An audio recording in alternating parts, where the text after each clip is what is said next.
This episode is brought to you by North Texas Honda Dealers. North Texas Honda Dealers, they're here to help. He has time, launches it to the end zone. Touchdown! Terrence Williams! The throw goes to the right side for Crabtree. It's caught. He he's going touchdown, Red Raiders! Leslie up the 10. Leslie up the right sideline. He's got to go. He's tackled. Sam Houston wins it. The Bearcats capture their first FCS championship.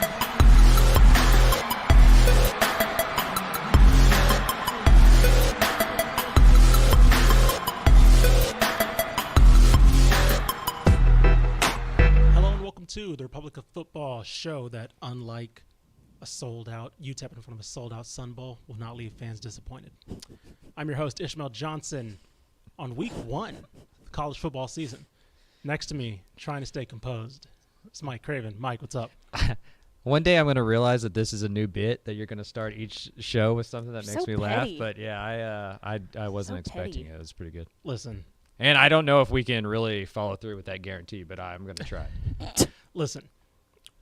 UTEP's done two very good jobs of sending 40,000 people plus disappointed in the past 2 years. As someone who wants this program to be good and wants and loves a great atmosphere, I can do that because I am a bitter fan of the minor program and of the city of El Paso, and I want them to be happy. Yeah. Anyway, Mallory, hi, producer Malpal, everyone's favorite Malpal. How are you? Good. Good to be here as always. On today's show, we got week one, officially week one, not week zero, not camp Scary. or whatever. We got some lingering off-season topics, I guess, leading into week one. We're obviously going to preview all those games. We're going to preview three big games, or I guess 4 big games. We drafted 3. You'll see how the segment works. We're going to try and figure that. We're going to try to do it this way as our preview show, instead of just running through every single game every single week. Some of them are going to be blowouts, right? Some Texas teams are going to be on the right end of that, on the wrong end of that. So there's no reason in really pumping that up too much. We'll analyze the results, obviously, on Sunday. We'll get a little bit more nitty gritty. But as far as the previews go, we're just going to kind of go through with the big games, right? Highlight the main ones, and we each picked 3. And then there's one left over because there are probably 4 big-ish games this weekend. So we'll talk about those. But before we get to that, we got some headlines. I mentioned we have kind of lingering offseason news. Haynes King named the starting quarterback for Texas A&M. Anybody surprised? I guess before I actually get to your point, I did want to say, of course, he was in contention with Max Johnson, Connor Wigman, true freshman. I don't know how much he was really in contention, but of course, Haynes King was a starter last year, got injured. In came Zach Calzada. They bring in Max Johnson in the offseason from LSU to try and bring some starting experience to that locker room. Of course, Wigman's kind of the gem, diamond in the rough, but still a true freshman. Craven, Haynes King, is that a surprise? I was a little surprised just because I view Jimbo Fisher as a pretty risk-adverse coach, especially at the quarterback position. I thought he may go college experience with Max Johnson, who's, didn't light the world on fire at LSU, but he's played plenty of SEC games where Haynes King started against Kent State and then got injured in week 1 or week 2 against Colorado on the road, I think in the first or second quarter. So really only played 5-6 quarters of college football. I do think Haynes King gives more of an upside, right? I mean, he's one of the more athletic players on the team. If you lined up the Texas A&M program and made them all run a 100-meter, dash, King's probably finishing in 4th or 5th spot there. He's a really athletic guy. We'll see if Jimbo allows him to use that. But in terms of surprise, I mean, I would have said it was probably 50-50, a coin flip. But I do think Max Johnson had some good days at camp, and there was probably some times during camp where reports and people around the program thought he was going to be the starter. So a little bit of surprise. I do think this is a good sign for A&M. Had Max Johnson won the job, it would have felt like it was by default, because nobody else took it. Sure. Right? I think Haynes King being the starter is a good sign. That means that he went out and he did some things that the other guys on the roster just can't do yet. Yeah, I think so. Are you surprised that it took them that long to name a starter? I mean, I get a little – I kind of lean on the side of, just because we don't know it doesn't mean it's not true. Yeah, right? That's a good point. If they were all taking the exact same amount of snaps until the day they announced the starter, that's kind of concerning. Yeah. If behind the scenes they had moved towards Haynes is our guy, he's taking the bulk of the reps, and it just wasn't public domain until the day it leaked out, probably not that big of a concern. Right. Got it. All right. Moving on. By the way, if you didn't listen to Mallory and Cravens, they were at the game in the UTEP game in El Paso. Did a recap episode. That's up. Hopefully, if you subscribe, you knew that. You listened to it. And hopefully, if you listened to it, you also realized Osanani had a pretty good game. Wow. Let's go. And we will – he was named the CUSA Offensive Player of the Week. The reason why this is news, because it probably won't happen again. So that's what we're going to talk about. How do you know? Osanani was 16 of 29. Mallory, I'm reading the topic here. Osanani was 16 of 29. 55% completion, 236, 3 touchdowns, no interceptions. Most importantly, he basically guided a pretty solid, balanced attack that UTEP could not stop. And again, if he plays UTEP every week, he might make this list again. That's what's amazing. Yeah. Like, he's played 24 career games. He's thrown 26 career touchdown passes, 9 of them against UTEP. You know, like in the other 23 games, he's thrown 23 touchdowns, 17 interceptions. Sure. You know, so a pretty average quarterback normally. Tremendous against UTEP. Yeah. Never been sacked, never thrown an interception. He's 3-0. I don't know. Like, I'm not smart enough to know this, but there's got to be a schematic something where it just matches up well with UTEP. Fair enough. I remember you brought that up before the game, and the reason why I was hesitant was like, what did Jalen Darden do in those games? Yeah. And so a lot of specifically in the 2020 season, Jalen Darden was a big reason why. I believe he had 200 of his 300 yards. Yeah, 4 out of the 5 touchdown catches. It was like something ridiculous. So I was like, see, it's probably not going to happen. It again. sure So did. there is something there, like you mentioned, with the UTEP defense that Osanani can see. And I guess to his credit as well, Bradley Del Pavetto wasn't there all his Osanani's whole career. So it's been a different defensive coordinator that he's gone up against, and he just sees something with that defense. There's no pressure. Yeah. I was gonna say. I feel like there's no pressure. And like when he doesn't have to throw deep downfield too. Like when you have a tight end too, where you can pretty much rely on too. Jake Roberts was really great too. And when you've got a tight end that you can rely on, short passes across the middle, and he doesn't have to throw down deep, I think that it takes a lot of pressure off of him. Yeah, I mean, Osanani just needs to be Jimmy G. Sure. Right? Like, he just needs to be a guy who doesn't throw interceptions, who does well on third down and well in the red zone. And he was excellent on both of those things. Like, he was awesome in the red zone. And early in that game, he extended 4 or 5 third downs. Like, they were like 4 of 6 early in that game, and it was all passes. A lot of them over the middle on slants to Jake Roberts and a couple of the wide receivers. I was really impressed. But again, it's, you look at the stats and you're like, okay, well, they play this well against UTEP, which makes me an idiot for not picking North Texas. Right? I tried to talk myself into it. You really did. I'll give you credit. I was like You walking thought around about the it. office, Yes. like going like, You thought about it. But like it was like week 0, and I'd picked UTEP in the magazine like Right. 3 months ago, so it was like I don't want to change it already, But anyway, I just want to see him do it against other teams. Sure. Yeah. Like just because, like if he had struggled his whole career against UTEP and then he played this well, it's like, oh, okay, maybe Something's they're turning different. their corner. But he always does this against UTEP. Let's see how he plays against other teams before we start saying Osanani's turned the corner. Because like we talked about last week, he has an arm. He was a professional baseball player. He just doesn't do well with pressure around him. Yeah. SMU is probably going to create a little bit more pressure than UTEP did. Yep. We'll get to that game after we are finished here.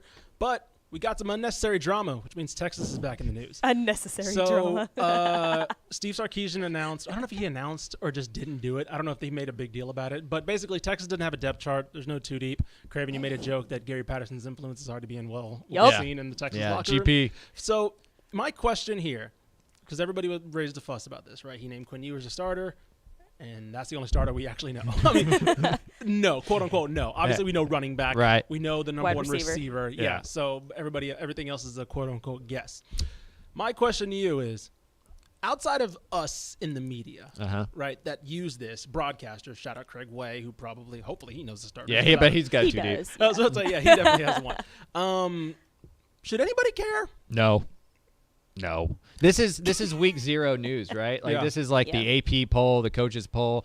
Like on Saturday when they go play Louisiana Monroe, 11 offensive players are going to go out into the field, 11 defensive players are going to go on the field, and except for quarterback, there's going to be a lot of switches throughout the snaps. And that's just football. Like it gives us fodder, and we can go like, oh man, this guy won the left guard starting job, and that guy's like the number 1 nickel or whatever. But any of us that watch it know that it changes throughout the game. And if a guy misses a couple blocks early on, he's no longer the starting left guard. There's injuries that happen, all that kind of stuff. So if we didn't know the quarterback and he wasn't putting out a depth chart, then it'd be like, ooh, okay, what's he trying to hide? Right. But Quinn Ewers being named the starter and has been for over a week now, I think all the other positions are pretty fluid. Like you said, like Bijan Robinson's going to be the running back. Xavier Worthy's going to be the wide receiver. DeMarvion Overshown's going to be the best line. You know what I mean? Like we kind of know what to expect. I just find it to be silly. Like Sure. the way you phrased it is perfect. It's unnecessary drama at Texas. Yeah. Like every week they just do something that seems avoidable that puts them in the news for something other than winning football games, and it's just like the perfect representation of the last 12 years. They in want it Austin. to be that way. Yeah.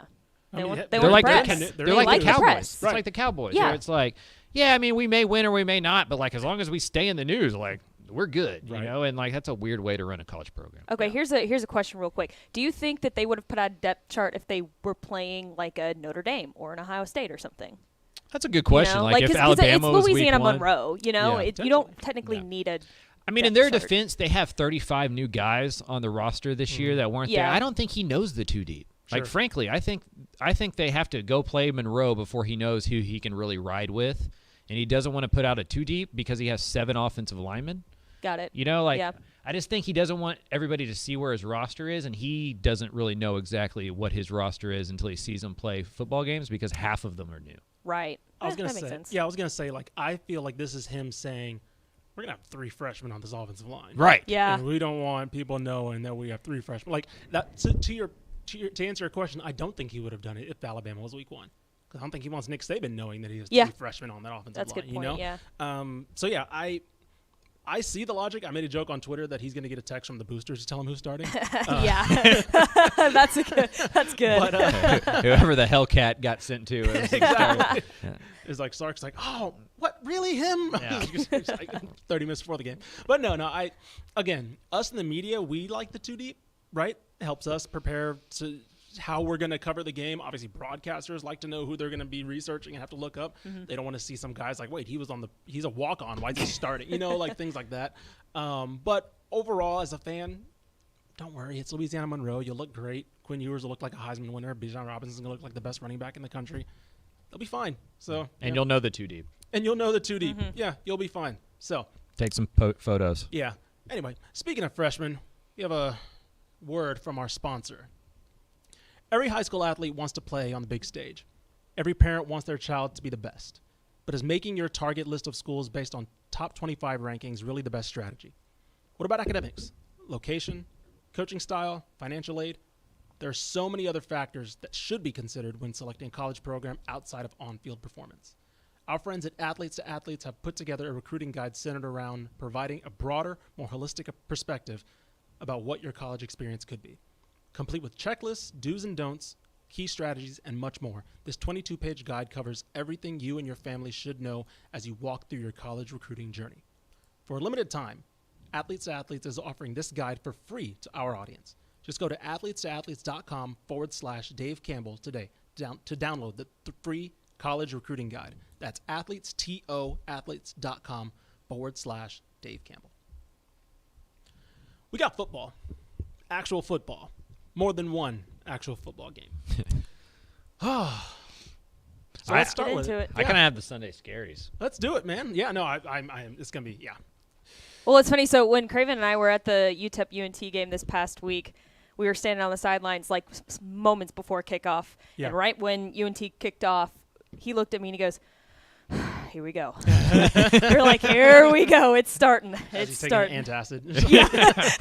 Literally, though. Klonopin. right. Yeah, no, I mean, I get it, right? It's like everything we built up to. It It's here. technically started last week, but now it's like really going. Yeah. You know, Yep. now we have to have the multi-screen. Now we have to make sure we're, we're paying attention. It's exciting, though. Me as somebody with ADHD is not going to have fun this weekend, so I'm going to be like, what? Eyes. Basically. So, we picked 3 games each, but let's talk about the game that we didn't pick first, right? Because let's just talk about it, get it out there. TCU at Colorado this Friday. It's also the first game, so like that makes sense chronologically. TCU at Colorado, Sonny Dykes' debut. First time in 20-plus years that Gary Patterson will not be on the sideline for the Horned Frogs. Mike Craven, What are you looking for in this game? I think this is a good opponent for them too. It's not a walkover. It's not a team that they should necessarily dominate either. It's a solid overall program. What are you looking for from TCU in this first game on the road as well? I should mention. Yeah, I mean, I think the first thing I'm looking for is what you just mentioned. To see a different head coach on the sideline as the head coach without Gary Patterson there is just going to be weird. By the way, we also don't know the starting quarterback for TCU. So yeah, that's the next thing. Like I don't think Colorado knows their starting quarterback either. I mean, I was 15 yeah. the last time that Gary Patterson wasn't the head man at TCU. I was 13 the last time he wasn't at TCU in general. So like it's been my whole life basically, my whole adult life that he's been roaming the sideline. So I'm looking forward to that. That'll be interesting. And then like you mentioned, the quarterback stuff. We still don't know if it's Max Duggan or Chandler Morris. We don't know if there's going to be a rotation. We don't know if there's just one guy and he hasn't announced it yet. The game's 48 hours away. Right. I should clarify. They've released a depth chart, but it does the Max Duggan or Chandler Morris things. So. My guess is that both get series in the first half. Sure. Like I think they both, like Quinn Ewers, Hudson Card, like that's dead and dusted, right? Mm-hmm. Like Quinn Ewers is going to be the guy there. I don't think this one is. I think both of them get reps early on. And then, on the other side, that TCU defense was so bad last year. Really bad. Like they allowed 6 yards a rush, like 34 rushing touchdowns. Joe Gillespie, a new defensive coordinator in town. Like, what does that look like? They're not going to be the 4-2-5 we've seen the Horned Frogs be since like last century. Right. So what does that look like? Just so many different changes for TCU. You talk about it, you think about it, you think you know what it's going to look like because we've seen Sonny Dykes at SMU. We kind of know the system they're going to run. But it's just going to be such a different view of what the Horned Frogs are. Just to see them kind of start that new chapter is going to be very interesting. They're 14-point favorites, so they should be able to win. Mm-hmm. And it's the only Power 5 versus Power 5 matchup involving a Texas team. That's a good point, man. So I think you look at what I think last year's TCU offense was a pretty explosive offense. They made a lot of big plays. They were able to kind of even the Texas game included, where they had to get into a track meet. They were able to kind of do that. But you mentioned it was the defense that just could not keep them in games. And I think luckily they're going against a Colorado offense. We mentioned, do not know the starting quarterback. Their offense was not very good last year. I believe their offense was 118th in passing EPA. This is defensively, and then 121 in rushing EPA. So they can give up yards. So TCU, this is a nice little stretch opportunity for the TCU. That was Colorado's offensive numbers. So the TCU defense should be able to do something pretty good against. They also lost their best running back to the transfer portal too. Yes. So they're hurting on offense. I think this is Chris Wilson's second year as Colorado defensive coordinator, so we'll see if they can turn that around. Shout out Brendan Lewis, by the way, and Melissa. Hopefully he'll be the starting quarterback because I know he hasn't been necessarily great, but he was there, obviously a Texas guy, and I don't know who the other guy that's in contention is. JT Shrout, never heard of that. Moving on. So let's talk about the games that we actually did pick. All right. Craven, you want to go first? Sure. This is where you and Mallory will be this weekend, by the way. Yeah. In the Dome, Alamo Dome. Number 24, Houston, at UTSA.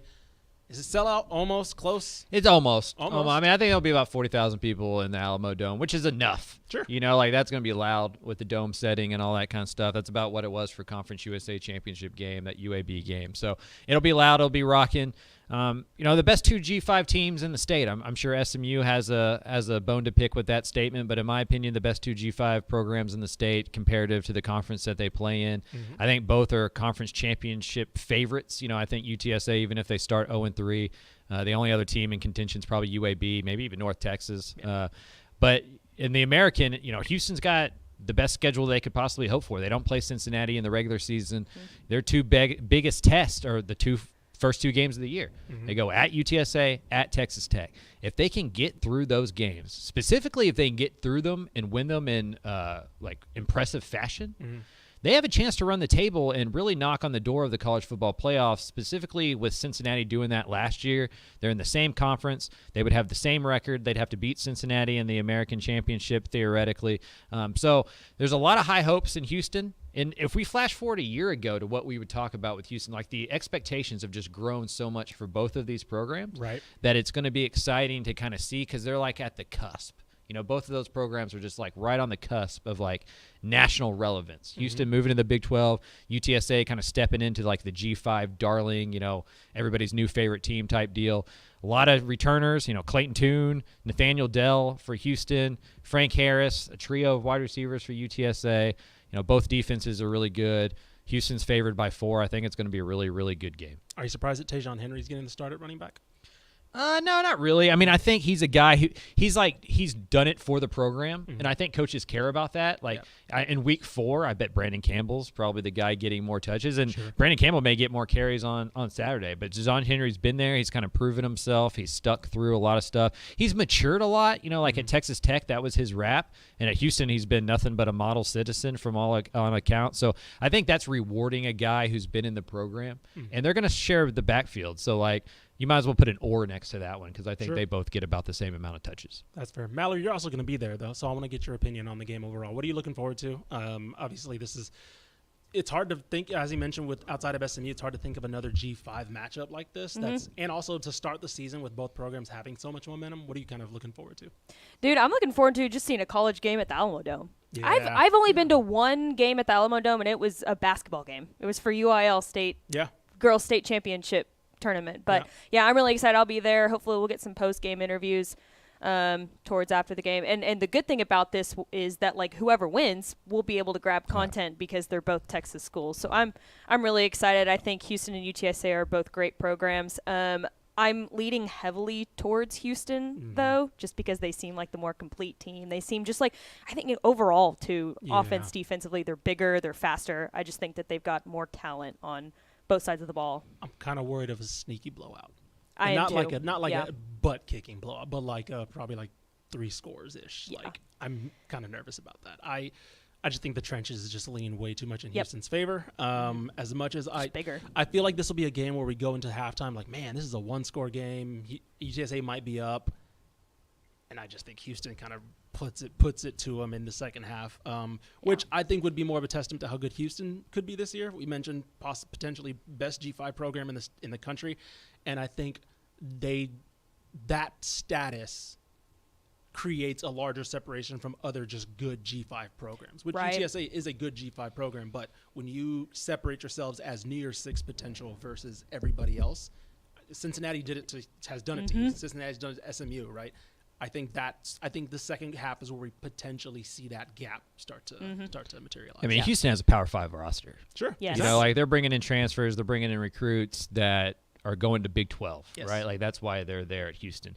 They're going to have the talent advantage. I think the scary thing for UTSA is the pass rush. Like they're without Clarence Hicks. It's probably going to take a couple games to figure out who that new guy off the edge is going to be. And if Clayton Tune has a lot of time, that's trouble, right? Like I don't know who guards Nathaniel Dell, and so like I think both teams put up a lot of points. I'd probably lean towards the over, but I think I'm with you guys. Like I think the second half, Houston's overall depth and just experience and size plays a role there. Yep. Last year, UTSA was 87th defensively in passing EPA, so it could potentially be bad if they can't get to Clayton Tune.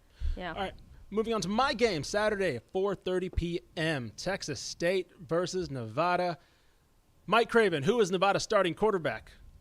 That's a great question. I don't know. And they played last week, too. I should know that. They played right down the road from us last week. Shane Illingsworth. Shane Illingsworth, formerly of Oklahoma State. Boom, I nailed that one. I had to go back into my brain. For those of you listening to that, saying you knew it, you're lying. You did not. So I want to play this game every week where we just find a starting quarterback in the game or like, oh, he's here now? Yeah. Right? Like Keaton Slovis at Pitt.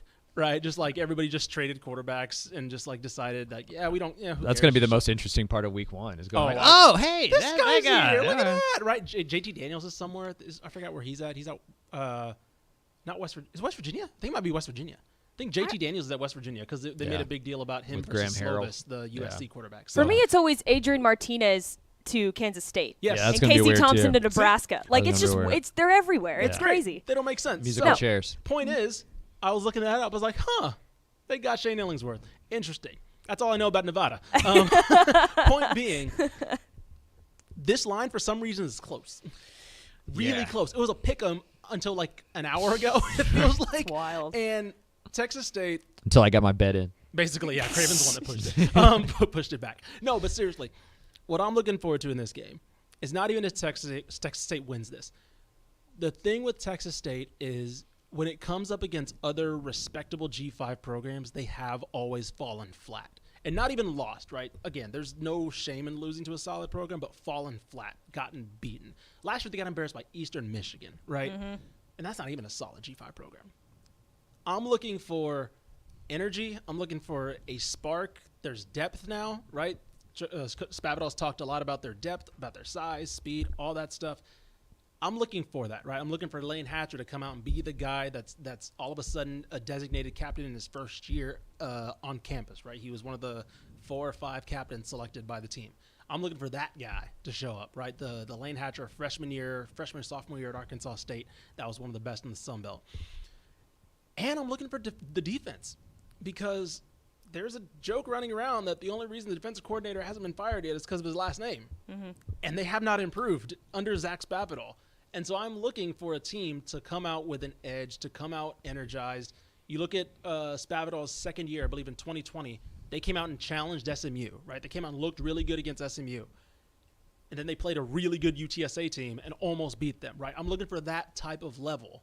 I'm obviously, hopefully not the latter half of the season where they kind of tailed off, but I'm looking for that kind of energy because this is an important year for Texas State. And if they come out and they lose 35-10, right, at Nevada, and you're supposed to trot back home and try to energize a fan base, I don't know. Good luck. Good luck, exactly. So that's what I'm looking for personally. That's why this is my game of the week. Yeah, I mean, Nevada only beat New Mexico State by 11 points. I was about to say, didn't 23-12, have like 50-something yards or something? Yeah, Illingsworth had 51. Nate Cox, their backup, Super impressive. had 27. They both threw like about the same amount of passes, you know. So like, who knows what that's gonna look like on Saturday. They did run the football pretty well. You know, they had 2 guys over 60 yards. One of them with 109 yards, average, over 5.5 yards a carry. So it'll be interesting to see what Nevada is. Like in my head, Nevada's a better football team than Texas State. Well, just because you imagine, right? You imagine the old pistol offense. You still imagine probably half the people listening to this probably still think Jay Norvell is the head coach there. Exactly. But this is a big opportunity for Texas State because this isn't a game that like you put on the schedule a couple years ago thinking it's a win. Sure. So you can steal a win here. Right. And the goal is to get to 6. Yes. Right? The Sun Belt West is winnable. Maybe not winnable, but like you can have a good record. Like you can get second, you can pick up 3 or 4 Sun Belt wins. If they can steal an out-of-conference game that they, on paper, aren't supposed to win when it's put on the schedule, now all of a sudden they're closer to that 6-win mark. And that 6-win mark will save Jake Spavital. Yeah. And so for me, this is all about getting a bowl game, and this has become a really important game for Texas State. Like you said, they've had these opportunities to kind of show improvement, to show they're taking steps forward, and to prove to the fan base that, like, improvements are coming. And then they haven't done it. And this year, you're playing a Nevada team that's clearly struggling, that's not as talented as they usually are, under new regime, just transferring, all that kind of stuff.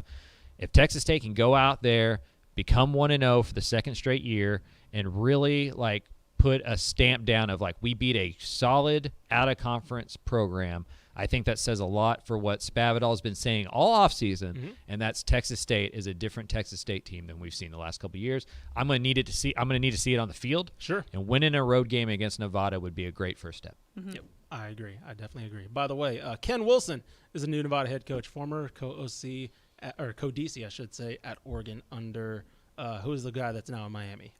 Mario Cristobal. So yeah, that's who the new head coach is, and it kind of makes sense that they're pretty bad at throwing the ball. And he's been at Nevada off and on for like 15 or 20 years. So I was trying to think of anything depth chart-wise that was announced for Texas State, but everybody was basically, I think you basically nailed it in the magazine. So, Alex Costilla starting at left guard, so there's one. I believe there's an injury there. So, anyway, let's move on. Mallory, your game is SMU North Texas at the hottest team. No, you're right. SMU is in Denton. Yeah. Okay, you're right. It's in Denton. Denton, America. Sorry about that. SMU Denton, at America. the hottest team in the country. Many are talking about the North Texas Mean Green Saturday at 6:30 p.m. at Apogee. Mallory Hartley, this is your game of the week. Why and why will North Texas pull the upset? Okay, that's a bold claim here. I'm asking you. I'm not claiming anything. All right, it's a question. all right. I don't think this would have been my game of the week if it weren't for UNT's such dominant showing against UTEP last week. And of course, we kept saying that UNT just has a better game always against UTEP, especially Austin Ani. But I think that really brings up morale, especially to North Texas heading into next year's conference play against a rival right down the road. I think the real test this week is if UNT's offense is going to be able to keep up with SMU's offense. And I think also on the other side of that, if SMU can perform well against a pretty well-balanced defense in North Texas, like we saw last week. North Texas defense looked really strong, the front seven really strong in the secondary. I think one of their only issues was probably just discipline. They had one drive where they got 3 personal foul penalties in a row, and one of them was for taunting. I mean, really? I think really they just got to get that under control defensively, and I think they're going to be really, really stout on defense. Offense, a couple of question marks here and there. I don't know how well Austin Ani is going to perform under this stress, lots of pressure from SMU's defense. But I think overall it's going to be a lot closer than people think. I think it's going to be a lot closer than games in matchups in the past. Again, we don't really know what SMU really looks like, especially because you got new coach Rhett Lashley, you have a lot of transfers coming in. The one transfer I'm definitely concerned about is Kamar Wheaton from Alabama. I think he's going to look really good against this North Texas team. But interesting stat, too. Since 2014, SMU has won 6 of the last 8 meetings against North Texas. So track record says SMU's going to win. But maybe North Texas will pull the upset. We'll see. Yeah, I mean, SMU enters as an 11-point favorite. I think that's about right. I'm really excited to watch Rhett Lashley's offense versus Phil Bennett's defense. Like, anybody who listens to the show knows that I'm a huge fan of Phil Bennett. What he did in the second half last week against UTEP was pretty awesome. Yeah. You know, like they shut him out. They took away the deep game and made UTEP, have to earn it play after play, and that's just not what UTEP does. It's going to be different this week, though, because Tanner Mordecai is really good. That wide receiver group may be as good as it was last year, despite losing a couple of guys to the NFL, like what they did in the transfer portal with Jake Bailey, Bo Corrales, really impressive. Rasheed Rice is going to have a big year. Kamar Wheaton, as Mallory mentioned. For me, Austin Ani, can he continue that type of play, right? Can he be that efficient? Can he not throw interceptions? Last year, he threw 9 touchdowns, 9 interceptions. So he's a guy who, is a 1-to-1 touchdown to interception ratio for most of his career. Let's see if he can play that well and that efficient against a different defense that's going to come after him and be more athletic. But on the flip side of it, how fast is SMU going to play? Yeah. Like right out of the gates. Sure. Like, is it one of those things that in October they get to their full offensive speed, or is it right out of the gates we're running a play every 10 seconds? You know, I want to see how quickly SMU can take on the identity of Rhett Lashley. I think it's going to be quicker than usual because he was there. Sure. A lot of those guys have run that offense. He recruited a lot of those guys to that offense. And so I think SMU is going to be pretty good this year. And as Mallory mentioned, this is a preview of the American Conference next year. North Texas is going to find out how close they are roster construction-wise to the talent at SMU. North Texas has played a game. How much does that come into factor? They probably knocked off some of that rust, some of the discipline stuff. Does SMU fumble the ball a few times? Does SMU get a couple dumb penalties because it's their first game? How much of an advantage is that to have played a week 0 game? Or is it a disadvantage because SMU has Tate? Sure. Right? And so I think there's a lot of good question marks with this one. I think it's clearing away the third best game in the state. Yeah. I'm wondering about SMU's defense. I didn't watch Liberty, so I don't know what Scott Simon's system looks like. They were a pretty solid defense last year, solid against the run in particular. It's a 4-2-5. Yeah, but I'm saying like just overall production. Right. If UNT does want to be able to run the ball effectively, at least we've seen SMU as a team, not under this scheme specifically, we've seen them as a team contain the run really well. Does that rob UNT of maybe a go-to? Yeah. Or does Seth Luttrell kind of see something with Jake Roberts in the passing game and the kind of that short intermediate route stuff that can give SMU some issues, right? Yeah. We saw them struggle against the pass last year, so maybe they do take the reins a little bit off of Austin Ani and give him that safety blanket of Jake Roberts, but also maybe a little bit more of a vertical threat, especially at home, especially with this potentially a good crowd now that there's steam behind the program. It's like, oh, we got to go. There's some people at UNT, one, it's first home game, so like obviously freshmen, all that stuff are going to go. But obviously there's also people around the area that's like, oh, they beat UTEP. They might be pretty good. We got to go check this game out. It's against an inner city rival, or area rival in SMU, future conference, like you mentioned, future conference rival. I think UNT should come out on fire. Like, I think this is their opportunity to be like, you know what? Let's see what we can do, right? I don't want to say they got nothing to lose, because obviously if you get your butt kicked and you go to the same conference as this team, all of a sudden it's really embarrassing.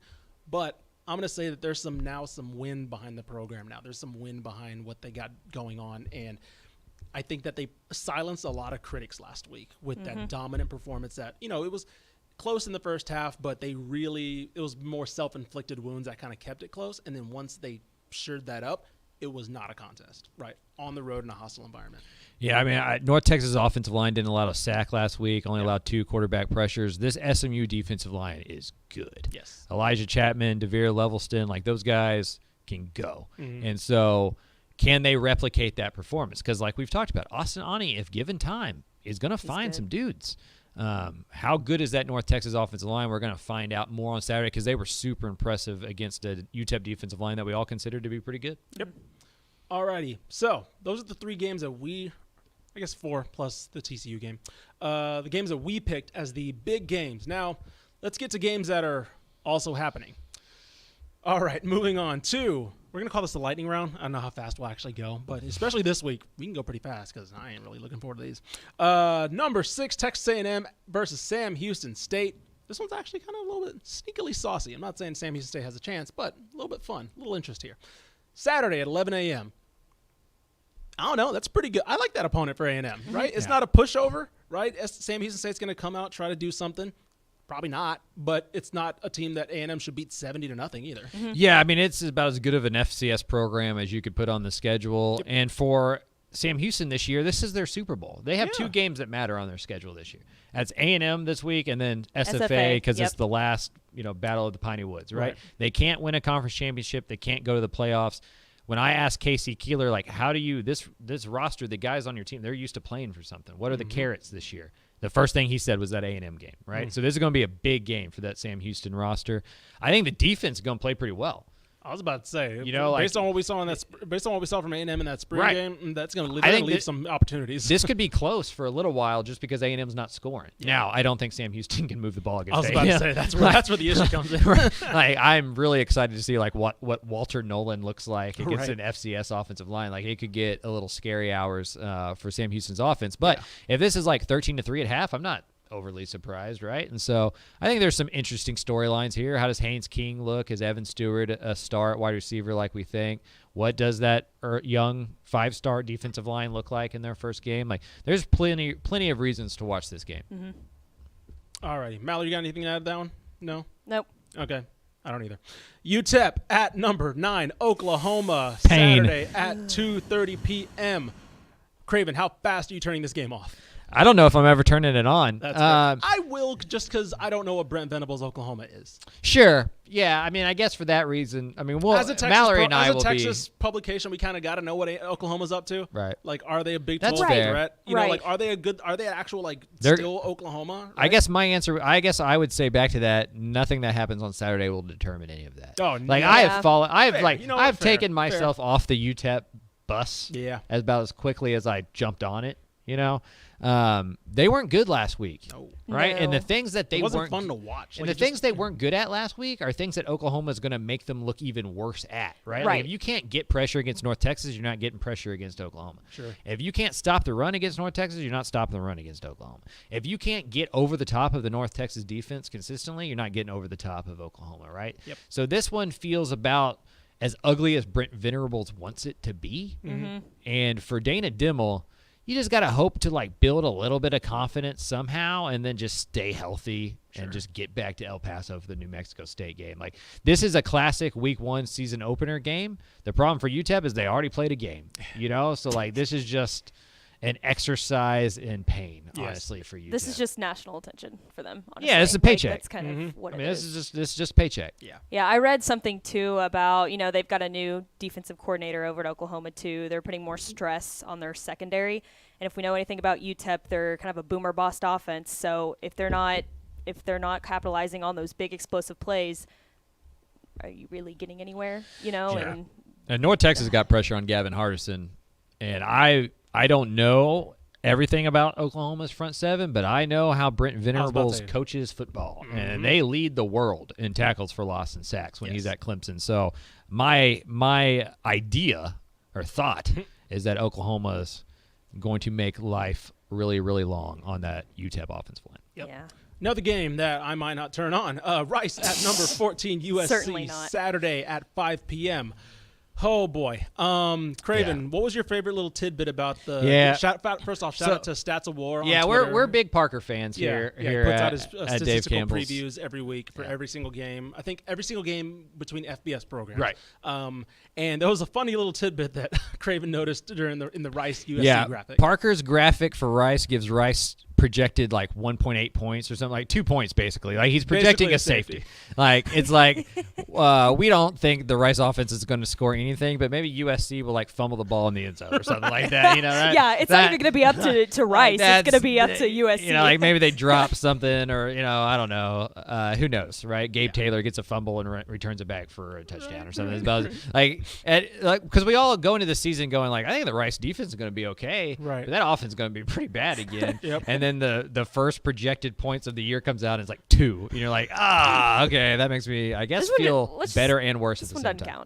Yeah, this one doesn't count. My preview for this game will be wait till they play McNeese next week. Yeah, literally. That's, That's our preview. God, I mean, enjoy LA. Yeah. You know what? That's national not bad. attention too. That's there you not go. bad. You know what I mean? Like that Houston to LA, it's a direct flight. There's going to be some sunshine out there. It's going to rain all week in Houston, right? So get out there. LA's fun. God, there's some reasons to go to LA. Stinks, man. USC, McNeese, Louisiana, Houston.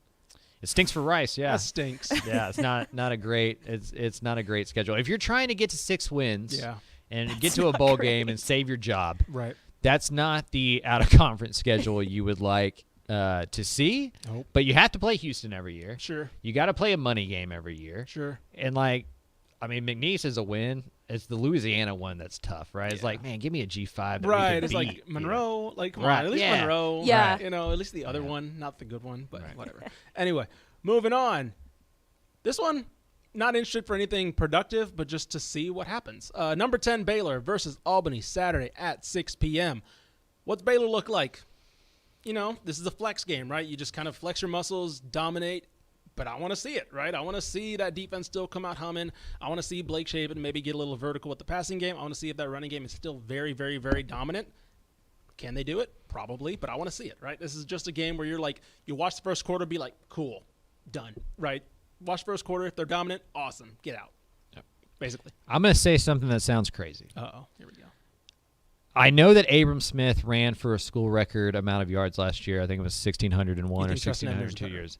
I think the running game at Baylor is as good, if not better, this year. Interesting. It's more talented. Okay. The running back room is more talented. Like, Abram Smith was a linebacker until spring of 2020.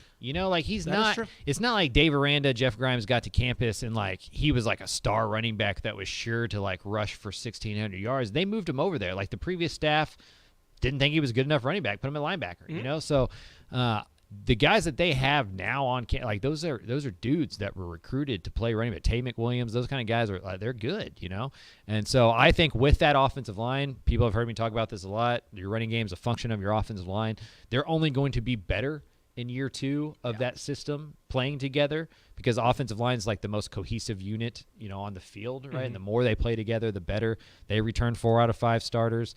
I think that running game is going to be really good. My interest in this game rests completely on the skill position players of Baylor. Yes. I want to see what their wide receivers look like, and I want to see if that running back room is as talented as I think it can be. Maybe they don't have a lead guy that goes for 1,600, but I think they're going to rush for as many yards rushing as they did last year. That's fair. Another game that, not really something to say productive, but just something I'm really interested in watching. Texas Tech, Joey McGuire's debut versus Murray State, Saturday at 7 p.m. Again, similar to Baylor, but kind of obviously on another scale. A game that shouldn't worry them, right? But we've all seen Texas Tech struggle against FCS programs in the past. So, but also, what's this offense look like? What's this defense look like? Are we going to see Zach Kitley throwing the ball 50 times? I don't think we'll expect that, but I wouldn't be shocked to see it, right?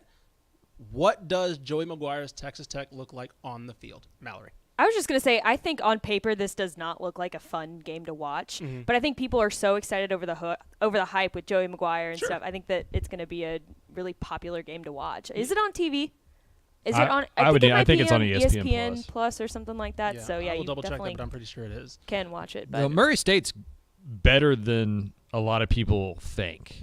Like, I mean, I don't think they're going to beat Texas Tech or anything like that, but like Murray State's a good football team. It is on ESPN Plus. So I think this is a good early test for Texas Tech because things get much, much harder quickly for the Red Raiders. They're going to host Houston the next week. Then they go to North Carolina State. They start Big 12 play, I think, against Texas at home, right? So, like, they have a pretty loaded front half of the schedule. We're going to find – I mean, Ish mentioned it. I am super fascinated to see how many times they throw the ball. Like, yeah. Are we back to Red Raider football? Right. Like, how close to even – because we've talked about this all offseason. Like, Zach Kitley is known to throw the ball around the yard. But Texas Tech's best two offensive players, arguably, are running backs. And Joey McGuire said he wants to run the Joey ball. McGuire wants to run. I mean, we all watched him at Cedar Hill. We all watched what Baylor, made their identity offensively, right? Where is the middle point? Yep. Is the middle point 40 passes? Right. Like, is that Zach Kitley going, well, I barely passed the ball. Like a pitch count. Yeah. Like, I only threw it 40 times. Like, what do you want me to do, Joey? Like, come on. Or is it closer to 30? Or does Joey go, man, just do you, man? That's why I hired you. Right. You want to throw it 55 times? Go throw it 55 times. Like, do whatever you think is going to do best for us. That's what I'm most fascinated about is, like, they should win this game by double digits, 20 points, something like that. What does the new Texas Tech offense look like? Yeah, that's my thing. Like, you don't hire Zach Kitley to run a balanced offense, right? He hasn't done it. He came from Cliff Kingsbury's Tech to HBU to Western Kentucky, and he just threw the damn ball, right? Like, so I'm not saying he doesn't know. Obviously, he's a smart guy. He knows offense. He can develop a balanced attack if he's required to, or if Joey McGuire wants him to. But I don't make that hire, right? I really think, and how quickly that came together. Obviously, Sonny Cumbie came. If Sonny Cumbie was the offensive coordinator, okay, then I would expect more of a balanced attack. He's obviously coached under Gary Patterson, played under Mike Leach, so he has the knowledge of, like, a lot of aspects of the game. But as soon as he we knew that it was Cumbie and Kitley kind of in the beginning, and we kind of assumed that he would keep Cumbie for continuity purposes and keeping kind of a tie to Texas Tech. But once Cumbie left, it was very quickly Zach Kitley. So it was almost like Joey McGuire's like, okay, here's the guy I kind of really wanted, they kind of had that feel.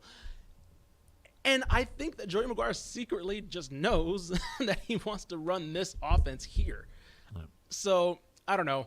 He's a live wire guy. I would not be shocked if they're just throwing 60 times in this game. Over under 40 passes on Saturday. I'm going over.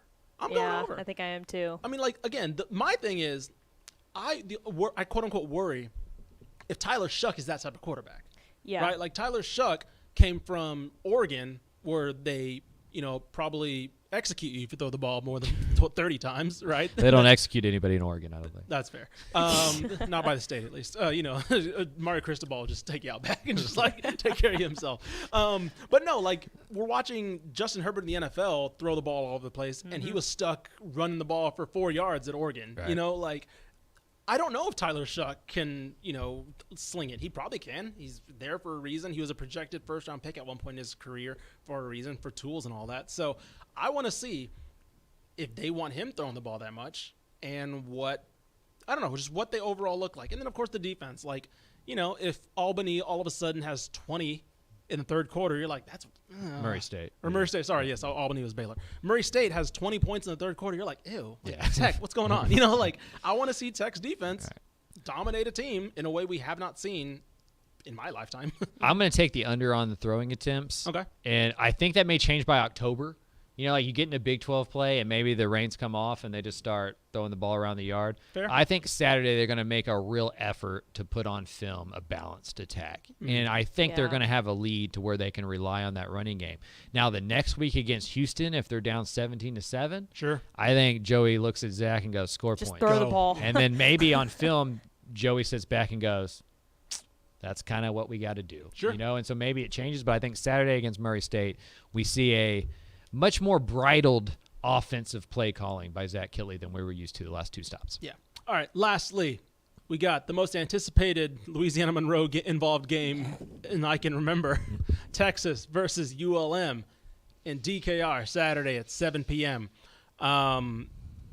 Yeah, I don't know. This is going to be underwhelming just because, I don't know, they're going to look great. Like, I don't know. They're going to, for all the controversy about the depth chart, about the quarterback, about whatever wide receivers missing, all this stuff, they're going to look great. They'll be fine. It's going to be probably on par with how against Louisiana. They looked against Louisiana last year because Monroe's worse. Quinn Ewers is going to put up probably 300 yards. Bijan Robinson's, I'd probably go about 90-ish, 100-ish, just because they're probably going to pull him pretty early. It's like, cool, we're winning.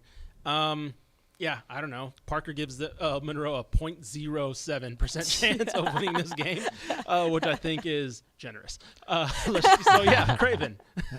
I'm most excited to watch Texas's fans, like, expectations grow through the roof. 100%. You know? Like, it's a roller coaster with Texas. Like, they're either the greatest team in the world or the worst team in the world, according to their fans. Yes. After Saturday, they will be the greatest team in the world. Quinn Ewers will be a future first overall pick in the NFL. Bijan Robinson will be a Heisman Trophy front-runner. Xavier Worthy. How long before they talk themselves into next week? Oh, yeah. I think, mid-second quarter. Okay. When they're up, 28-0. Quinn Ewers has, 180 passes. Bijan Robinson's just, chilling. And I think they go, we can beat this team at home in this stadium. We got them. Mallory hinted at it.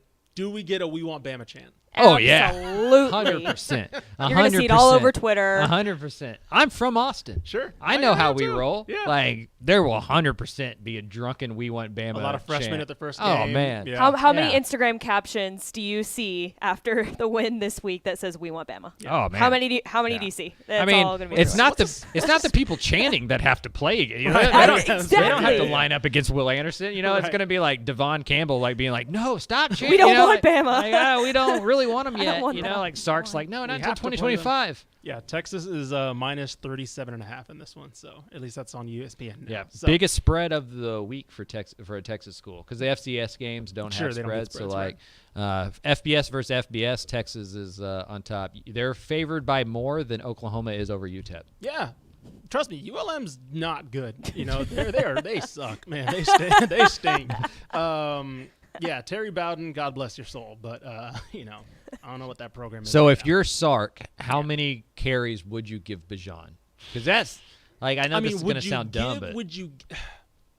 I wouldn't give him 5. I was about to say fair. However many he has when you're up 14, just like if he has 3 and you're up 14, cool, that's it, you're done. I treat this like an NFL preseason game where I give him a series. That's fair. You know, hey, well, we're going to let you run the ball the first 3 times. You know, Sure. if we go 3 and out, you're done. If we keep going, you can have a couple more carries, but I'm not risking any of it. No. On a serious note, though, I will say this. We've had questions about Texas' defense, right? We've had questions about their inability to get transfers.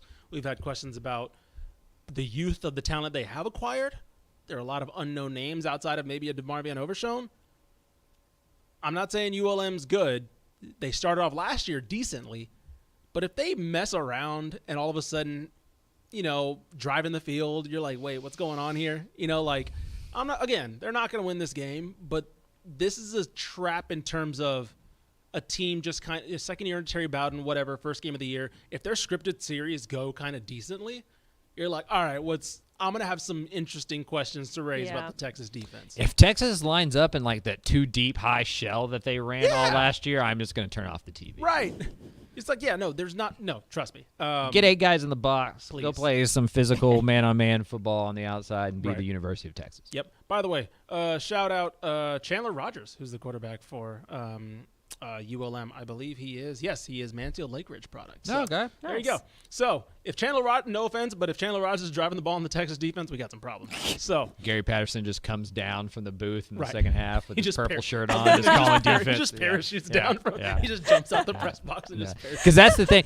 For those who don't know, Gary Patterson, if you had the purple shirt on, he was usually calling plays, and he would have sometimes he'd have a black one on the first half. He'd still have a white horn on it, but it'd be purple. Right. And he would come in the second half and be like, "Oh, Gary's wearing his purple shirt. He's over it. He's taking over play calling duties." Pete Kwiatkowski's on the bench. Yeah, exactly. Just exactly. Down, sulking. Exactly. So, Charlie Brown. Yeah. So anyway, week 1. There you go. We got our first preview, official preview podcast of the year. We will have a full Sunday recap where we review every game. Yes, including you, Baylor versus Albany. We will be doing all of that. So be sure to watch out for that. Remember, if you're watching us now, you obviously know we're streaming live. Thank you very much for watching. Subscribe to our YouTube page, Twitch, all that stuff. On Twitter, keep watching us.